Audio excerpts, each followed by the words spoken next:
Baik, Bismillah, Assalamualaikum warahmatullahi wabarakatuh. Perkenalkan saya Hapri. Kesempatan kali ini dalam video ini saya akan mencoba membahas bagaimana filsafat bahasa menurut Austin. Nah, yang masyhur dari Austin ini adalah kata-kata atau kalimat ketika tuturan berarti tindakan. Ketika tuturan berarti tindakan. Baik, untuk lebih lanjutnya kita akan mengetahui dulu atau membahas dulu bagaimana biografi Austin. Nama lengkapnya adalah John Langshaw Austin. Beliau itu lahir di sebuah kota di barat laut Inggris, namanya Lancaster.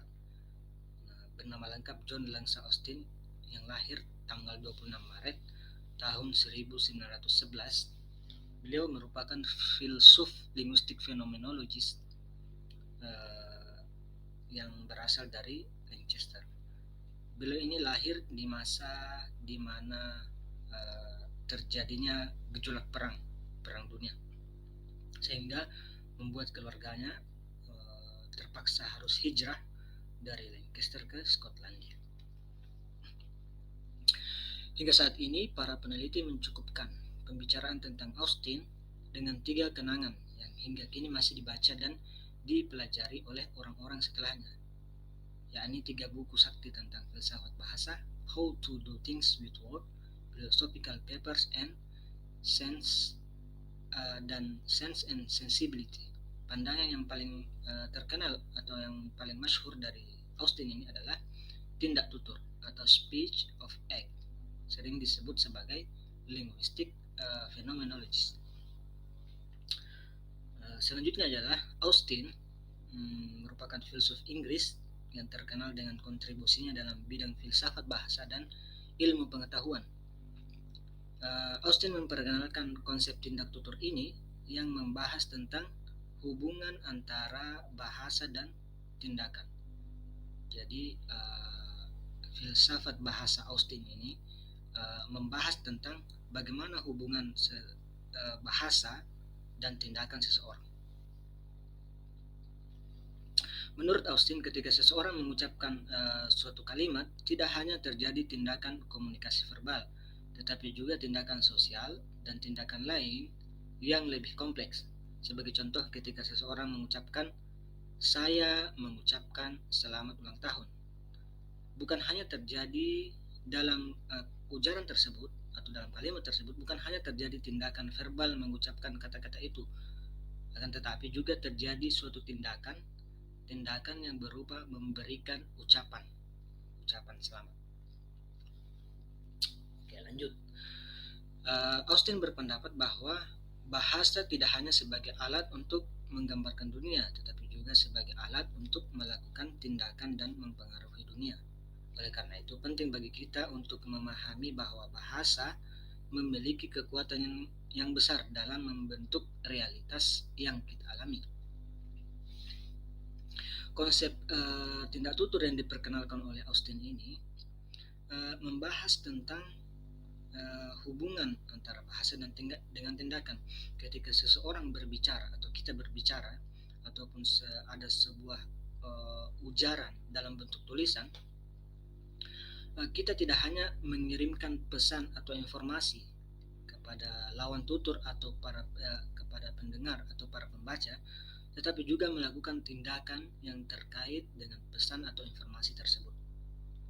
Jadi dalam hal tindak tutur ini kita berucap atau berujar atau menulis sebuah tulisan atau kalimat, kita tidak hanya mengirimkan pesan atau informasi, tetapi juga ada tindakan yang terjadi di situ, yakni terkait dengan pesan atau informasi tersebut. Dalam hal ini, tuturan bukan hanya sekedar berbicara atau mengungkapkan pikiran, tetapi juga memiliki kekuatan untuk melakukan tindakan yang konkret dan nyata, serta adanya hasil atau efek dari sebuah kalimat. Nah, ini nanti akan dibahas dalam tindak tutur. Bagaimana pembahasan tindak tutur oleh Austin. Untuk lebih jelasnya kita masuk ke contohnya. Di sini ada seseorang misalnya berucap, atau berujar, atau ada sebuah tulisan dalam ada ujaran dalam bentuk tulisan, ighlaq albab, ighlaq albab, tutuplah pintu itu. Pada dasarnya ujaran atau kalimat tersebut adalah sebuah tindakan, bukan hanya sebatas ujaran belaka atau tulisan belaka, tetapi itu merupakan sebuah tindakan. Tindakan apa? Tindakan untuk memerintahkan melakukan sesuatu, yaitu menutup pintu, yang nanti akan ada efeknya terhadap lawan bicara atau lawan tutur atau pembaca ataupun pendengar. Bisa jadi efeknya nanti pintu itu tertutup atau bisa jadi tidak. Begitu. Nah, pada konteks ini kita dapat memahami bahwa tuturan bukan hanya sekedar komunikasi verbal, tetapi juga memiliki kekuatan untuk melakukan tindakan.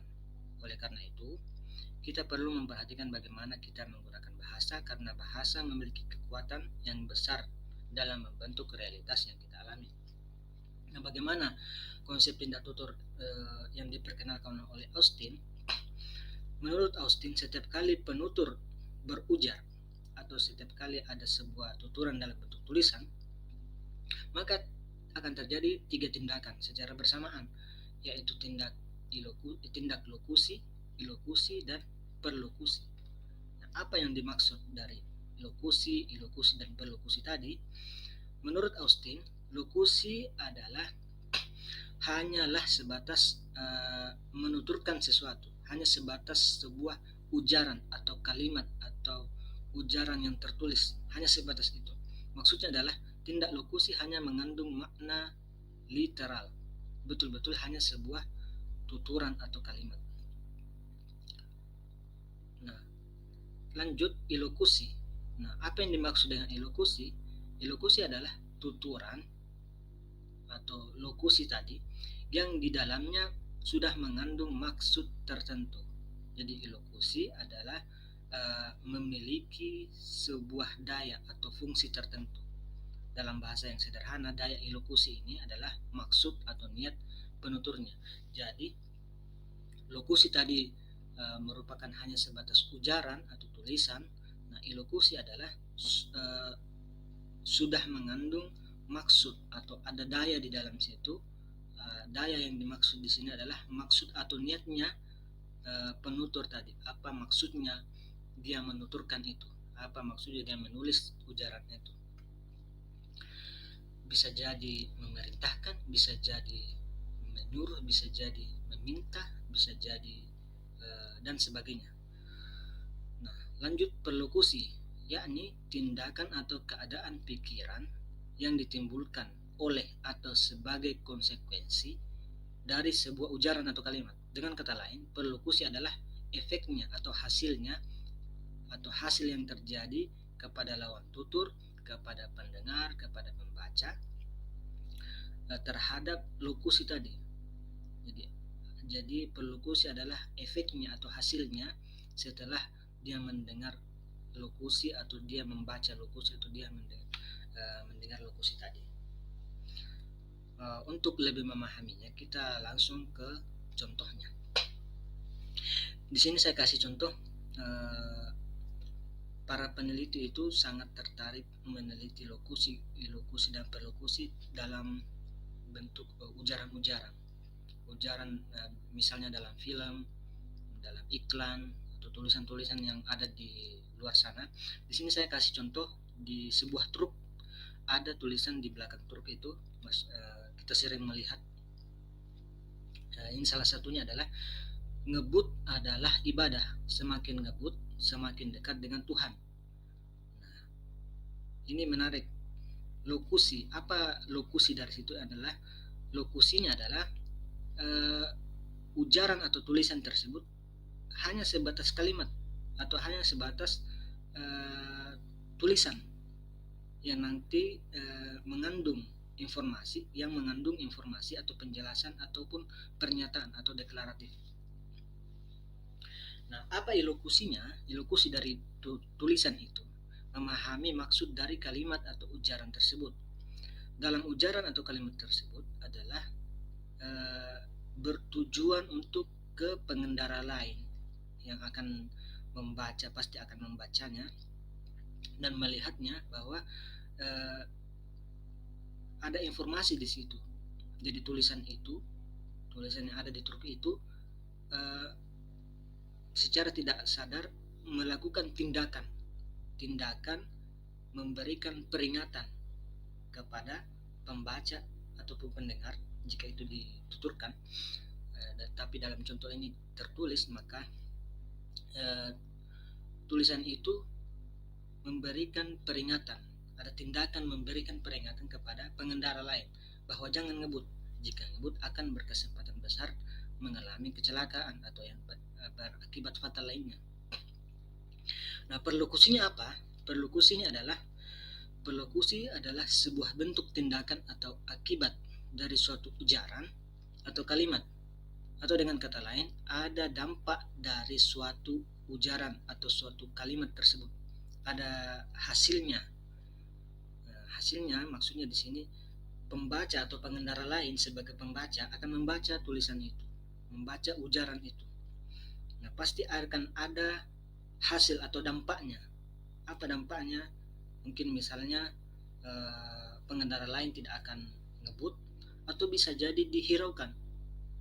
Itu juga termasuk perlokusi, dihiraukan ataupun dibaca terus mengikuti agar tidak ngebut, itu adalah perlokusinya. Oke, lanjut di contoh kedua. Di sini ada tulisan Arab.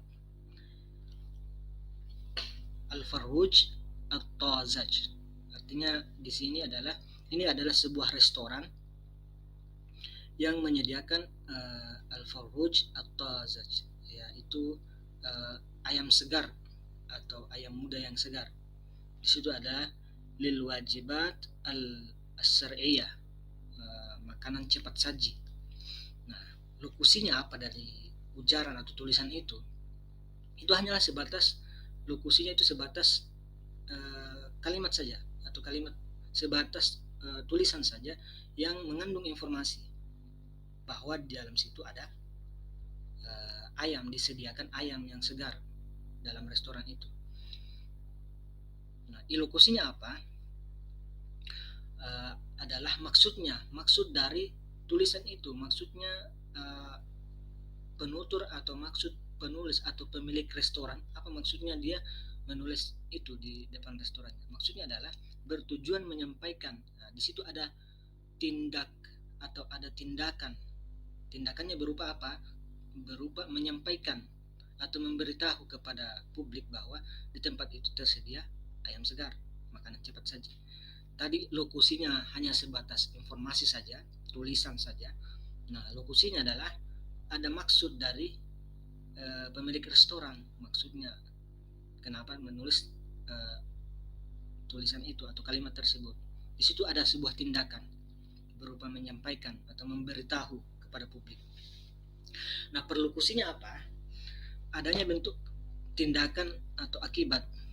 Tadi contohnya efeknya, ada hasilnya. Jadi publik atau pengunjung membaca kalimat itu, efeknya berupa bisa jadi orang lain singgah, orang atau publik atau pengunjung singgah untuk makan, bisa jadi menghiraukan saja atau lewat saja dibaca. Itu termasuk perlokusinya atau hasilnya. Publik atau pengunjung itu singgah untuk makan ataupun tidak, itu termasuk hasilnya atau perlokusinya. Contoh lain di dalam tulisan adalah makhraj tawari, jalan keluar atau pintu darurat, jalan keluar darurat. Nah, kalimat atau tulisan itu hanya sebatas informasi atau hanya sebatas kalimat saja yang mengandung informasi. Lokusinya adalah secara tidak langsung ada tindakan berupa memberikan informasi kepada pengunjung atau publik bahwa arah tersebut yang ditunjukkan di tulisan itu terdapat pintu keluar. Perlokusinya apa? Jika pengunjung membacanya, maka akan ada efek atau hasilnya. Hasilnya mungkin bisa jadi menghiraukan ataupun senang karena pengunjung tahu oh di sana ada jalan keluar, pintu darurat. Itu termasuk perlokusi. Hasilnya, efeknya setelah membaca ujaran atau tulisan tersebut. Lanjut, contoh contoh dalam ujaran mungkin seorang dosen dalam kelas berujar, di ruangan ini sangat panas, di ruangan ini terasa panas. Nah, eh, lokusinya itu hanyalah sebuah ujaran yang bermakna dan dapat dipahami. Nah, ilokusinya apa? Ilokusinya adalah di dalam ujaran dosen tadi ada daya atau uh, tujuan tujuan tertentu. Bisa jadi berupa permintaan untuk menyalakan kipas angin ataupun AC, ataupun permintaan membuka jendela, ataupun bisa jadi ujaran tersebut apabila diulang-ulang terus bisa jadi ujaran tersebut bisa jadi berupa uh, keluhan keluhan dosen tersebut. Jadi di ruangan ini terasa panas. Ilokusinya adalah ada tindakan di situ, tindakan berupa memberikan permintaan ataupun memberikan keluhan atau menyampaikan keluhan. Nah, perlokusinya apa? Perlokusinya adalah hasilnya nanti, hasil terhadap lawan tutur atau pendengarnya. Bisa jadi di sini seorang mahasiswa atau teman dosen lain akan melakukan sebuah tindakan sebagai akibat dari lokusi tadi. Bisa jadi teman dosen ataupun mahasiswa mungkin akan bergerak menyalakan kipas angin atau AC ataupun tidak merespon sama sekali. Nah, itu adalah perlokusinya. Mungkin itu yang bisa saya sampaikan terkait bagaimana konsep tindak tutur menurut Austin. Bagaimana filsafat bahasa yang dipaparkan oleh Austin. Yang masyhur dari beliau adalah tindak tutur atau speech of aid. Yumkin hadza minni. Assalamualaikum warahmatullahi wabarakatuh.